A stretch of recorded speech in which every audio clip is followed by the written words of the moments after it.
یہ جو جنگوں کا سلسلہ شروع ہونے والا ہے، احادیث نبویہ میں اس کے بارے میں بڑی تفاصیل ہے۔ میں آج اصل میں آپ حضرات کے لیے چند احادیث لے کر آیا ہوں۔ آج کا میرا یہ خطبہ جو ہے ان احادیث کے درس پر، کیونکہ آپ نے معلومات دیکھا ہے کہ شروع میں نے کہاں سے کیا ہے، یہ نکال لیجیے اپنا اشتہار۔ قرائن سے معلوم ہوتا ہے کہ احادیث رسول صلی اللہ علیہ وسلم میں قیامت کے قریب جن ہولناک جنگوں، ملاحم کے پیشن گوئی کی گئی تھی۔ ملاحم کیوں کہتے ہیں انہیں؟ لحم کہتے ہیں گوشت کو، اور ملحم اب بھی اگر آپ جاتے ہیں وہاں سعودی عرب حج کے لیے، عمرے کے لیے، تو ملحم یہ کیا ہے؟ جو کسائیوں کی دکانیں ہیں جہاں گوشت کے ٹکڑے کیے جاتے ہیں، ٹکڑے کر کے ان کو فروخت کیا جاتا ہے، تو وہ ملحم ہے۔ تو ملاحم چونکہ جنگوں کے اندر تو گوشت کے ٹکڑے اٹھتے ہی تھے، تو یہ ملاحم جو آنے والی ہے، پیشن گوئی کی گئی تھی، ان کا سلسلہ شروع ہونے والا ہے۔ واضح رہے کہ ان جنگوں میں سے ایک کو حضور صلی اللہ علیہ وسلم نے الملحمۃ العظمی، یعنی تاریخ انسانی کی عظیم ترین جنگ سے تعبیر کیا تھا، جس میں لا تعداد انسان ہلاک ہوں گے۔ اس ضمن میں کچھ احادیث ہیں جو میں آپ کو سنانا چاہتا ہوں۔ اگرچہ بعض حضرات کا خیال یہ ہے، میں ایک حدیث کے ضمن میں عرض کروں گا کہ یہ جو جنگوں کا سلسلہ ہے یہ آج سے 10 سال قبل شروع ہو چکا ہے۔ خلیج کی جنگ اس کا نقطۂ آغاز تھی، یہ ایک ریہرسل تھا۔ صدام کو دھوکہ دے کر دام بچھا دیا گیا اور صدام اس میں آ گیا۔ وہ سفیرہ جو تھی عورت، جیسے آج ہمارے یہاں عورت بیٹھی ہوئی ہے، اسی طریقے سے سفیرہ جو تھی اس وقت عراق کے اندر، وہ اس کا نام کیا تھا، گلاس پائی شاید، وہ عورت جو تھی اس نے کہا صدام سے کہ ٹھیک ہے، یہ تمہارا اور کویت کا آپس کا سرحد کا جھگڑا ہے۔ کویت کا اس کا کہنا یہ تھا عراق کا کہ کویت جو ہے وہ ہمارے یہاں تیل کھینچ رہا ہے سلان ڈرلنگ کے ذریعے سے، اپنی سرحد سے اندر سے اس نے کنواں کھودنا شروع کیا، ٹیڑھا کر کے لے گیا ہمارے ہاں، اور اس سے وہ تیل ہمارا کھینچ رہا ہے۔ یہ جھگڑا تھا، لہٰذا آپ آگے بڑھے، معاملہ طے کر لیں، آپ کا سرحدی جھگڑا ہے، ہمارا کوئی سروکار نہیں، امریکہ بیچ میں نہیں آئے گا۔ اس دھوکے میں صدام آ گیا۔ پھر جو کچھ اس کے ساتھ ہوا وہ آپ کو معلوم ہے۔ کتنی بڑی کولیشن، آج بھی اتنے دن جو لگ گئے 11 ستمبر سے آج تک کولیشن بنانے کی فکر ہے۔ امریکہ اکیلا کو قدم اٹھانے کے لیے تیار نہیں ہے، چاہے وہ سپریم پاور آن ارتھ ہے اور اس کے پاس دنیا کی عظیم ترین قوت موجود ہے، پھر بھی ڈرتا ہے، ڈرپوک ہے۔ جب تک سہارا نہ ملے، وہ اخلاقی سہارے مل جائیں، کوئی مادی سہارے مل جائیں، کوئی کولیشن بن جائے، ویسی اس کے باپ نے کولیشن بنائی تھی۔ وہ کولیشن جو تھی وہ بہت بڑی کولیشن تھی، اس میں مسلمان بھی سارے کے سارے شریک تھے، سعودی عرب بھی تھا، مصر بھی تھا، سب تھے، تمام عرب ممالک تھے۔ وہ اس وجہ سے کہ واقعتاً آن دی فیس آف اٹ جسے کہا جائے گا ایگریشن ہوا تھا۔ ایک ملک عراق، اس نے دوسرے ملک کویت پر حملہ کیا، وہاں تباہی مچائی اور وہاں لوٹ مار کی، وہاں جو بھی قتل و غارت کیا۔ تو ایک نیٹل ایگریشن جو تھا اس کے مقابلے میں ظاہر بات ہے کہ پوری دنیا کے پاس جو ہے ایک معقول جواز تھا، بہت بڑا جو ہے، لیکن پھر جس کا تہس نہس کیا ہے۔ لیکن جب شکست مان لی، فوجیں اس کے واپس جا رہی تھی، ان پر جو بمباری کی ہے وہ تاریخ انسانی کی اب تک کی سب سے بڑی بمباری شمار ہوتی ہے۔ قبرستان بنا دیا اس پورے کی پوری سڑک کو جو کویت سے جا رہی تھی بغداد کی طرف، ان میں ٹرک چل جا رہے ہیں بار بار، اور سب کو جو ہے ختم کر دیا وہیں پر، اس کی بمباری کی۔ بہرحال یہ تو اس کے نزدیک، اور آپ کو شاید یاد ہو صدام حسین نے کہا تھا یہ کوئی ایک جنگ نہیں ہے، یہ ام المحارب ہے، یہ جنگوں کی ماں ہے۔ تو یہ خیال یہ ہے کہ وہ سلسلہ جو ہے جس کا کہ احادیث میں ذکر ہے، در حقیقت 10 سال قبل شروع ہوا تھا، اور اب اس میں الملحمۃ العظمی کی تیاری ہے، الملحمۃ الکبریٰ یا الملحمۃ العظمی۔ اب دیکھیے ایک حدیث، وعن عوف بن مالک رضی اللہ تعالی عنہ قال اتيت النبي صلی اللہ علیہ وسلم فی غزوۃ تبوک وهو فی قبۃ من عدم۔ حضرت عوف ابن مالک کہتے ہیں کہ میں نبی اکرم صلی اللہ علیہ وسلم کی خدمت میں حاضر ہوا، اور آپ اس وقت ایک چمڑے کے خیمے کے اندر، خیمہ تھا جو چمڑے کا بنا ہوا تھا، اس میں آپ تشریف فرما تھے۔ فقال، تو حضور نے فرمایا، اعدد ستا بین یدی الساعہ، قیامت سے پہلے 6 نشانیاں گن لو کہ وہ ہوں گی۔ اب یہ اس حدیث کو خاص طور پہ سمجھ لیجئے کہ ویسے تو بعض جگہ 10 نشانیاں آئی ہیں قیامت کی، اور بہت آئی ہیں، یہاں 6 وہ ہیں جن میں سے 3 تو بالکل حضور کے زمانے سے متصل ہیں، اور تین وہ ہیں جو قیامت کے قریب آنے والی. فرمایا موتی پہلی قیامت تو یہ ہے، یوں سمجھو کہ میرے بعد قیامت کا دور ہے، چونکہ آپ نے کہا انما بعثت انا وساعۃ کہاتین، میں اور قیامت ایسے جڑے ہوئے، میرے بعد کوئی نبی نہیں اور اس کے بعد تو بس قیامت ہی آنے والی ہے. ثم فتح بیت المقدس، پھر اس کے بعد دوسری بات کیا ہوگی کہ جیسے کہ حضرت عمر کے زمانے میں ہوا رضی اللہ تعالی عنہ کہ بیت المقدس فتح ہو گیا. ثم موتان یاخذ فیکم کقعاص الغنم، پھر ایک تمہارے اندر وبا پھیل جائے گی، یہ بھی حضرت عمر کے زمانے میں کہ جیسے بکریوں کی وبا ہوتی ہے جس میں بکریاں بڑھتی چلی جاتی ہیں، یہ تعاون کا ایک دورہ ہوا تھا، وبا پھیلی تھی. اب یہ تین نشانیاں تو تھی حضور کی زندگی کے متصل بعد، تین وہ ہیں جو قیامت کے قریب میں آئیں گی. ثم استفادۃ المال، پھر مال اتنا ہو جائے گا تمہارے پاس، دولت اتنی ہوگی، حتی یعطی الرجل 100 دینار فیظل ساخطا، یہاں تک ایک شخص کو 100 دینار بھی دیے جائیں گے تو بھی وہ ناراض ہوگا. یعنی یہ کہ کم دیا تم نے، کسی سائل کو اگر 100 دینار دیے جائیں گے تو اس پر بھی وہ ناراض ہوگا، خوش نہیں ہوگا کہ مجھے کوئی بڑی شے مل گئی. ثم فتنۃ، پھر ایک ایسا فتنہ اٹھے گا، لا یبقى بیت من العرب الا دخلته، وہ گھر عرب کا کوئی گھر نہیں بچے گا جس میں وہ فتنہ داخل نہ ہو جائے. اب ٹیلی ویژن کا فتنہ، یہ ہر گھر میں ایک موسیقی کا بھی اڈا ہے اور ایک ڈانس کا بھی اڈا ہے اور وہ یعنی کا اور فحاشی کا اڈا ہے، اور جو لگے ہوئے ہیں جتنے بھی اوپر کے چینلز جو ہیں وہ سب آ رہے ہیں، تو ایک گھر بھی نہیں بچے گا. ثم ہدنۃ یکون بینکم و بین بنی الاصفر، پھر ایک صلح ہوگی، معاہدہ ہوگا تمہارے اور زرد رو لوگ جو ہیں، یہ یعنی رومی مراد ہیں، گورے، ان کے مابین. فیغدرون، پھر ایک وقت آئے گا کہ وہ دھوکہ دیں گے، غداری کریں گے. اس وقت تو سعودی عرب سے بڑی صلح ہے نا. خاص طور پر یہ نوٹ کر لیجئے کہ حضور کے زمانے میں جب یہ کم کا لفظ آتا ہے، تم، اس وقت تک چونکہ ابھی اسلام صرف عربوں تک محدود تھا تو وہاں اکثر و بیشتر عرب مراد ہوتے ہیں. وہ تو بعد میں پھر دائرے آئے ہیں نا، داخل ہوئے ہیں، امت جو ہے پھیلتی چلی گئی ہے، لیکن وہ بات کی بات ہے. حضور کے دور تک آپ کے مخاطب اصل میں کون تھے؟ صرف عرب تھے.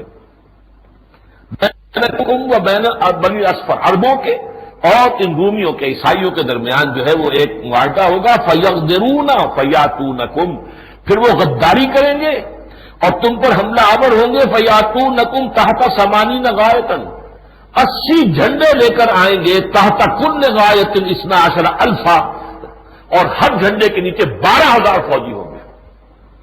1,960,000، 12,000 کو 12 کو 80 سے ضرب دیجیے، 12 سے 96، 9,60,000. یہ اس وقت جو جمع ہو رہی ہے کولیشن جس بڑے پیمانے کے اوپر، اور ممالک جو ہے وہ ساتھ دینے کے اوپر جو ہے وہ عہد کرتے چلے آ رہے ہیں. آج ہی تھوڑی دیر میں آپ کے ٹونی بلیئر صاحب تشریف لا رہے ہیں، پردھان جو ہے منتری وہاں کا آ رہا ہے. یہ ساری چیزیں کیوں ہو رہی ہیں پوری دنیا کے اندر؟ وہ جو رنگ فیلڈ ہے وہ پھر رہا ہے دنیا میں. سعودی عرب گیا، وہاں سے خالی ہاتھ گیا ہے، ویسے مصر سے بھی خالی ہاتھ لوٹا ہے. اس لیے کہ اب جو معاملہ ہوگا اس میں یہ عالم عرب ان کا ساتھ نہیں دے گا، بلکہ انہوں نے الٹی ضمانت مانگی ہے کہ وہاں اصل میں اسرائیل نے جو پٹی نے پڑھائی ہے وہ یہ کہ ساتھ ہی عراق پر بھی دوبارہ حملہ کرو، یمن پر بھی حملہ کرو. یمن بھی جو ہے اڈا بنا ہوا فنڈامنٹلسٹ کا، اور وہاں پر بھی چونکہ ان کا جہاز جو ہے وہاں پر بہت زبردست جنگی جہاز کول جو ہے اس کو ہٹ کیا ہے اور اس کو تباہی آئی ہے، یا اس کو بھی لو. لیکن یہ وعدہ کر رہے ہیں ان سے عربوں سے کہ نہیں، ہم کسی عرب ملک پر کوئی حملہ بھی نہیں کریں گے. یہ ظاہر بات ہے کہ اس میں بھی وہ جھوٹ ہوگا ان کا. لیکن یہ آپ نوٹ کر لیجئے کہ یہ روایت صحیح بخاری کی ہے. صحیح بخاری کی روایت جو ہے درایت اور روایت کے اعتبار سے مستند ترین روایت شمار ہوتی ہے. اس کے بارے میں جو الفاظ آئے ہیں 2 حدیثوں میں، حضرت معاذ بن جبل رضی اللہ تعالی عنہ سے، یہ ابو داؤد اور ترمذی میں یہ روایت آئی ہے. اس میں الملحمۃ العظمی کا لفظ آیا ہے. عظمی اعظم کا مؤنث ہے.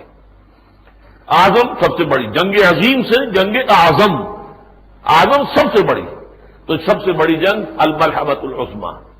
یہی حدیث حضرت معاذ بن جبل سے سنن ابن ماجہ میں بھی ہے، اور اس میں یہ الملحمۃ الکبریٰ کہا گیا. کبریٰ سب سے بڑی، اکبر سب سے بڑا، کبریٰ سب سے بڑی.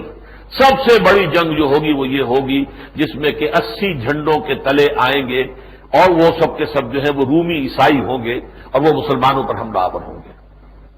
اب تیسری حدیث، اس حدیث میں اصل میں اشارہ ہے جنگ خلیج کی طرف۔ بعض لوگوں کا خیال ہے اصل میں احادیث کا یعنی ایک مفہوم جو ان سے متبادل ہوتا ہے وہ تو لے لینا چاہیے لازماً، لیکن زمانے کا ٹائم ٹیبل، کسی شے پر اس کا قطعیت کے ساتھ انطباق، یہ جو ہے ضمنی چیزیں ہیں، گمان کی چیزیں ہیں، اس میں مغالطہ بھی ہو سکتا ہے۔ اس لیے کہ حضور نے تاریخیں تو نہیں دی ہیں، اس میں حضور نے یہ تو نہیں بتایا پہلے کیا ہوگا پھر کیا ہوگا، لہذا ان احادیث کو جمع کیا گیا ہے تو اس سے باہر انٹرپریٹ کرنے والوں نے اسے جنگ خلیج سمجھا ہے، وہ میں آپ کو بتا رہا ہوں۔ وعن ذی مخبر، یہ حضرت ذو مخبر سے یہ روایت ہے، قال سمعت رسول اللہ صلی اللہ علیہ وسلم یقول، فرماتے ہیں کہ میں نے حضور کو یہ فرماتے سنا، ستصالحون الروم صلحا آمنا، ایک وقت ایسا آئے گا کہ تم عیسائیوں کے ساتھ ایک بہت امن والی صلح کر لو گے۔ یہ وہ امن والی صلح تھی، سارے عرب ممالک نے ان کا ساتھ دیا ویسٹ کا۔ فتغزون انتم وهم عدو من ورائکم، پھر تم اور وہ یعنی عیسائی اور تم عرب مل کر جنگ کرو گے ایک دشمن سے جو تمہارے پیچھے ہوگا۔ ورائکم، اب نقشہ ذہن میں رکھیے، مسجد نبوی میں حضور اگر خطاب کر رہے ہیں اور اس کا رخ جو ہے اگر ہو چکا ہے خانہ کعبہ کی طرف، نماز پڑھنے والوں کا، نمازیوں کا، ان کے پیچھے کون سا ملک ہے؟ عراق۔ عراق جو پشت پر ہے، عراق کے اوپر جو حملہ ہوا اس میں یہ سب کے ساتھ شامل تھے۔ فتنصرون، پھر تمہاری مدد کی جائے گی، وتغنمون، تمہیں بہت سا مال غنیمت بھی ملے گا، وتسلمون، تم محفوظ رہو گے۔ عرب پر کوئی مصیبت نہیں آ سکی اس وقت، حالانکہ اسکڈ میزائل ایک پھینکا، ادھر کو تھوڑا سا نقصان کیا، لیکن یہ کہ عرب بالکل ثابت و سالم رہا ہے۔ ثم ترجعون حتى تنزلوا بمرج ذی طلول، پھر تم لوٹو گے وہاں سے جنگ سے اور پھر ایک اونچے ٹیلے پر تمہارا پڑاؤ ہوگا۔ اس کے بارے میں گمان ہے کہ اب جو بیس بنا ہوا ہے امریکن نجد میں، نجد ٹیلے کو ہی کہتے ہیں، اونچی جگہ کو کہتے ہیں، وہاں تمہارا پڑاؤ ہوگا۔ فَيَرْفَعُ رَجُلٌ مِّنْ أَهْلِ النَّصْرَانِيَّةِ الصَّلِيبَ، عیسائیوں میں سے ایک شخص صلیب کو بلند کرے گا، فَيَقُولُ غَلَبَ الصَّلِيبُ، صلیب کی فتح ہو گئی، یہ فتح گویا کہ عیسائیت کی فتح شمار ہوگی۔ فَيَغْضَبُ رَجُلٌ مِّنَ الْمُسْلِمِينَ، تو مسلمانوں میں سے ایک شخص کو غصہ آ جائے گا، غضبناک ہو جائے گا وہ، فَيُدَقُّهُ، وہ اس صلیب کو توڑ کے پھینک دے گا۔ فَعِندَ ذَلِكَ تَغْدِرُ الرُّومُ، اب جو ہے وہ رومی عیسائی جو ہیں یہ اس صلح کے سے بغاوت کریں گے، بے وفائی کریں گے، وَتَجْمَعُ لِلْمَرْحَمَةِ، اور اس عظیم جنگ کے لیے تیاری کریں گے۔ وَزَادَ بَعْضُهُمْ، بعض لوگوں نے اس روایت میں یہ الفاظ بھی اضافہ کیے ہیں، فَيَسُورُ الْمُسْلِمُونَ إِلَىٰ أَسْلِحَتِهِمْ، تو اہل ایمان جو ہیں وہ بھی اپنے اپنے جو ان کے اسلحہ ہیں ان کی طرف دوڑیں گے لینے کے لیے، فَيَقْتَتِلُونَ، وہ جنگ کریں گے، فَيُكْرِمُ اللَّهُ تِلْكَ الْعَصَابَةَ بِالشَّهَادَةِ، لیکن اللہ اس گروہ کو شہادت کی عزت عطا فرما دے گا۔ یہ واقعہ کسی بھی وقت ہو سکتا ہے، جیسے آپ کو معلوم ہے الخبر، یہ ذی مخبر ہے جن کی یہ روایت ہے، اور الخبر وہ جگہ ہے جہاں پر ان کی بہت بڑی بلڈنگ کے اوپر جو ہے اسامہ ہی کے ساتھیوں نے جو بھی تھے عرب کے اندر سے ہوا تھا وہ معاملہ، انہوں نے بمباری کی تھی، اڑایا تھا، اور اس میں کافی جو امریکی مارے گئے تھے۔ لیکن ایسا ہی کوئی حادثہ کسی اور وقت بھی ہو سکتا ہے کہ جس کے اندر اگر کوئی فتح جو ہے صلیبیوں کو حاصل ہو گئی اور کسی نے کھڑے ہو کر نعرہ لگایا، اس لیے کہ وہاں ہے یہودی بھی ہے وہاں پر موجود ہے، نعرہ لگائیں گے کہ فتح ہماری ہو گئی صلیب کے برکت سے، اور کسی مسلمان کو ظاہر بات ہے کہ خون اسرائیل آ جاتا ہے آخر جوش میں، توڑ دیتا ہے کوئی موسیٰ طلسم سامری، تو وہ اس کو اگر توڑ دے گا تو پھر جنگ شروع ہے۔ تو گویا کہ اس حدیث میں اس جنگ کا تذکرہ ہے بعض حضرات کے نزدیک جو 10 سال قبل لڑی جا چکی ہے اور اس کے بعد سے اب تک ان کی صلح چلی آ رہی ہے، لیکن کسی واقعے پر یہ صلح ٹوٹے گی۔ اب آئیے ایک ذرا طویل حدیث سے عبداللہ ابن مسعود سے رضی اللہ تعالی عنہ، یہ ہے اس ملحمہ کی اصل شکل جو آ رہی ہے۔ یہ مسلم شریف کی روایت ہے، عبداللہ ابن مسعود رضی اللہ تعالیٰ عنہ جو اکابر صحابہ میں سے، فقہاء صحابہ میں سے، عن عبداللہ ابن مسعود رضی اللہ تعالیٰ عنہ قال ان الساعة لا تقوم حتى لا يقسم میراث ولا يفرح بغنیمت، انہوں نے فرمایا کہ قیامت قائم نہیں ہو سکے گی جب تک کہ ایک ایسا زمانہ نہ آ جائے جبکہ نہ تو میراث تقسیم کی جائے اور نہ ہی کسی غنیمت سے خوش ہوا جائے۔ اب یہ ایک استعارہ ہے، کس بات کے لیے؟ یہ آخر میں آئے گا۔ ثم قال عدو یجمعون لاہل الشام، پھر کہا انہوں نے کہ دشمن جمع ہو جائے گا شام میں، شام کے لیے، شام پر حملہ آور ہونے کے لیے۔ عرب ممالک میں سے آپ کو معلوم ہے صرف شام رہ گیا ہے جس نے کہ اسرائیل سے ابھی دوستی نہیں کی، باقی سب نے ریکگنائز کر لیے۔ وہ تو خلیج کی جنگ کے بعد لائن حاضر ہو گئے تھے سب، شام ابھی تک کھڑا ہوا ہے۔ اور اگرچہ اس وقت حکومت وہاں پر ایک بے دین گروہ کی ہے، لیکن گراس روٹس پر وہاں اسلام بہت گہرا ہے، علماء کے اثرات ہیں نیچے، اور وہاں کوئی تبدیلی کسی بتا سکتی ہے۔ یہ حافظ الاسد کا بیٹا بشار بیٹھا ہوا ہے، لیکن یہ کہ اس کا تختہ الٹنے میں دیر نہیں لگتی، لیکن یہی سب سے بڑا مرکز بنے گا اہل اسلام کا۔ اور یہ جو بائبل کے اندر جو ہے last book of Bible, New Testament, Revelations of Saint John, جو حضرت مسیح کے ایک تو ہے ہم عصر نبی جان یحییٰ علیہ الصلوۃ والسلام، یہ وہ نہیں ہے، ایک حضرت مسیح کے حواریین میں سے جان ہے، ان کی گاسپل بھی ہے، گاسپل اکارڈنگ ٹو جان۔ اسی طریقے سے ان کے مکاشفات ہیں، انہیں اللہ نے کچھ چیزیں دکھائی ہیں، آخر میں جو واقعات ہونے والے ہیں جیسے حضور نے خبریں دی ہیں ایسے ہی ان کو بھی، جیسے ہمارے ہاں شاہ نعمت ملی کی ہیں، آسٹروڈیمس کی ہیں، تو اس طرح کی پیشن گوئیاں جو ہیں وہ حضرت مسیح کے ایک ساتھی حضرت، ان کا نام بھی یحییٰ ہے لیکن وہ نبی یحییٰ نہیں، یہ دوسرے ہیں، ان کی ہے، اور یہ آخری چیپٹر ہے بائبل کے اندر۔ اس میں اسے کہا گیا آرمگیڈون، بہت بڑی جنگ ہوگی، اور آرمگیڈون جو ہے یہ ہر مجد بنا ہوا ہے اصل میں عبرانی سے، ہر کہتے ہیں پہاڑی کو، اونچی جگہ کو، اور مگیدہ یہ در حقیقت ایک وادی کا نام ہے، تو مگیدہ وادی، میگیڈو جو ہے عبدی لفظ آتا ہے، یہ اسرائیل اور لبنان کے درمیان ایک بہت بڑا وسیع میدان ہے، جس کی داہنی طرف پھر گولان ہائٹس ہیں، جو کہ شام سے انہوں نے ہتھ آئے تھے 1967 کی جنگ میں، اور اب پہلے جو ہے معاہدہ ہوتے ہوتے رہ گیا ہے، جبکہ کلنٹن صاحب ان کے درمیان بھی صلح کرا رہے تھے، تو چونکہ شام نے کہا ہمیں پورا کا پورا علاقہ جو ہے واپس ملنا چاہیے، جو بھی 1967 کی جنگ میں اسرائیل نے ہم سے جیتا تھا، یہ لے لیا تھا، وہ پورا ملے گا تو ہم صلح کریں گے۔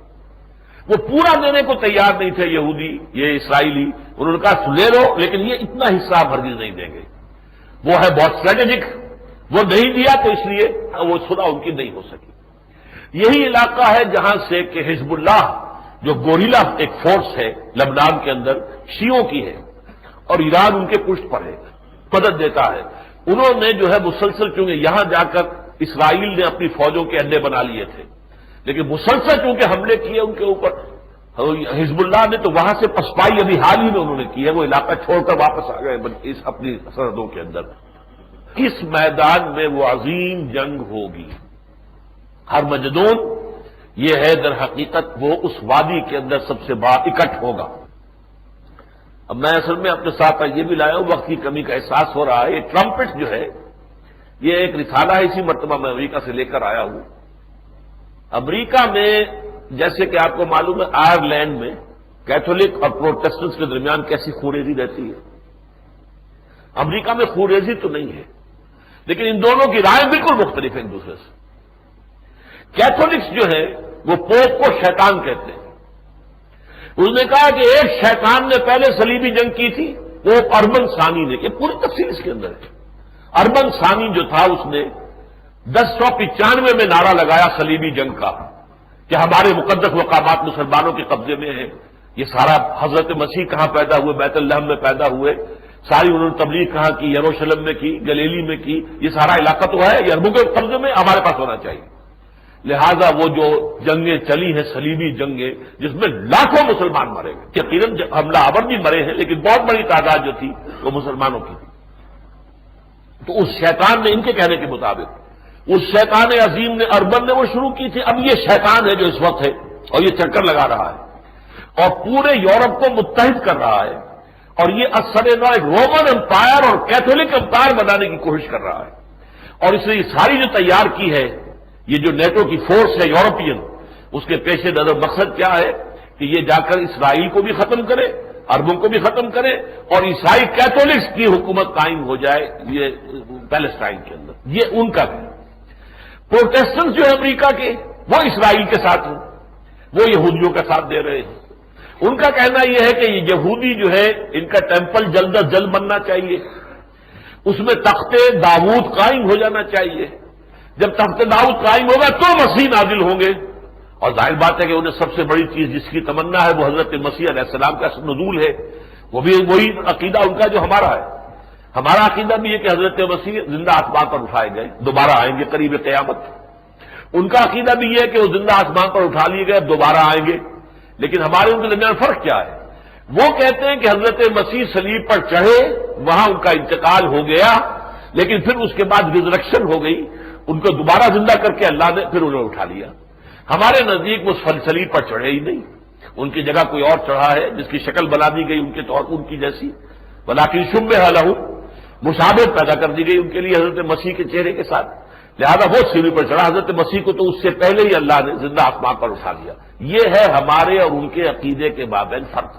لیکن سیکنڈ کمنگ آف کرائسٹ جو ہے، دوسری مرتبہ حضرت مسیح کا آنا جو یہ متفق علیہ ہے مسلمانوں اور عیسائیوں کے مابین. وہ یہ کہتے ہیں کہ یہ اسی وقت آئیں گے جب کہ یہ تھرڈ ٹیمپل بن جائے، اس میں تخت داؤد قائم ہو جائے، اس تھرون آف ڈیوڈ پر آ کر اتریں گے حضرت مسیح علیہ السلام اور وہاں سے پوری دنیا پر حکومت کریں گے.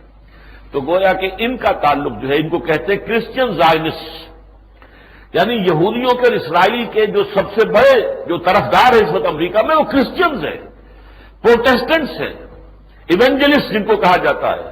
بڑے بڑے ان میں جو ہے بلی گراہم جیسے جو بڑے بڑے وائس، بڑے بڑے خطیب ہیں. بہرحال اس پر تو کیونکہ ایک کتاب بھی لکھی ہے سیف الحوالی صاحب نے، وہ غالباً ہم نے بھی چھاپی ہے، کراچی سے کتاب چھپی ہے، اس وقت یہاں موجود نہیں ہے. بہرحال اس کی تفصیل اس کے اندر موجود ہے. تو صورت یہ ہے کہ یہ جگہ ہے جہاں پر کہ جنگ ہوگی.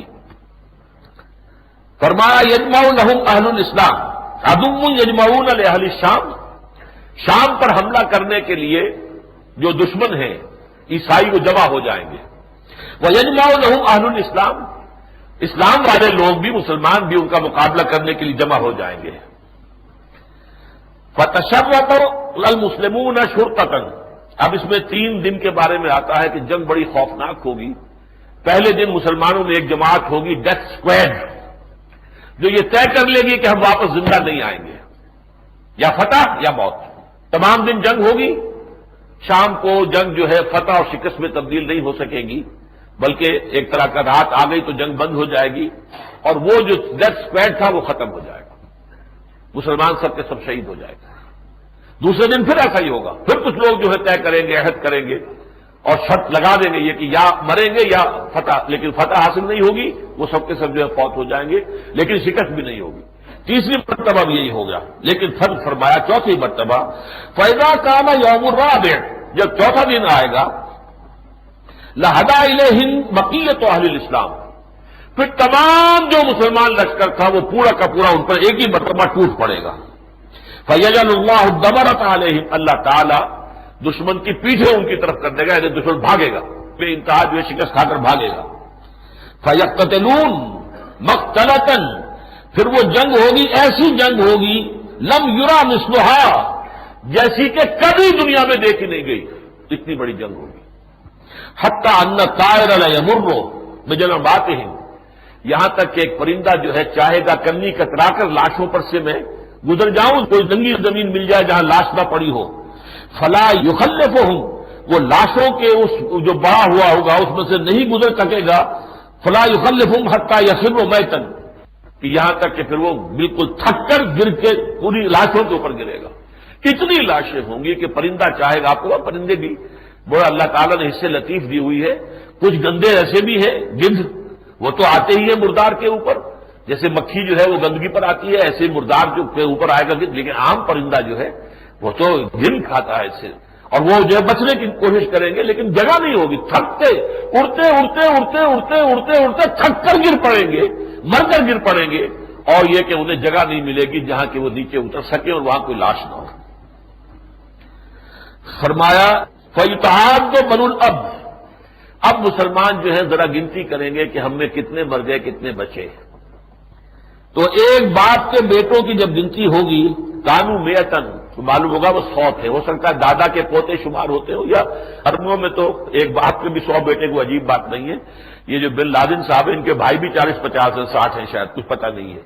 اور کنگ عبدالعزیز کے بیٹے جو ہیں وہ جن کی حکومت انہی میں چلی آ رہی ہے وہ بھی 40-50 تھے. کوئی پتہ نہیں یہاں پہ کیا مراد ہے. فَيُتَعَادُ بَنُو الْأَبْ كَانُوا مِئَةً فَلَا يَجِدُونَهُ بَقِيَ مِنْهَا إِلَّا الرَّجُلُ. وہ دیکھیں گے ان 100 میں سے 99 شہید ہو گئے صرف ایک بچا. فَبِأَيِّ غَنِيمَةٍ يُفْرَحُ. اب آ گئی وہ بات جو شروع میں تھی. اب کیا مال غنیمت سے خوشی حاصل ہوگی. جس باپ کے 99 کھیت رہے ایک رہ گیا وہ کو مال غنیمت کی کیا خوشی اسے ہوگی. اور ائی میراث یقسم یا کون سی میراث کی اب تقسیم ہوگی. تو مسئلہ ختم ہو گیا. اتنی بڑی جنگ ہے جس کا کہ نقشہ کھینچا گیا. رواہ مسلم شریف کی روایت ہے. میں اس لیے کہہ رہا ہوں کہ عام طور پر لوگ جو ہے ذرا حدیثوں سے کچھ زیادہ دلچسپی نہیں رکھتے تو میں متن لے کر آیا ہوں ساتھ آج کچھ لانے کے لیے. ظاہر بات ہے کہ یہ جنگ جو ہونے کی الملحمۃ العظمی صاف نظر آ رہا ہے. اس کے بعد ایک سیکنڈ فیز آئے گا وہ میرا آج کا موضوع نہیں ہے.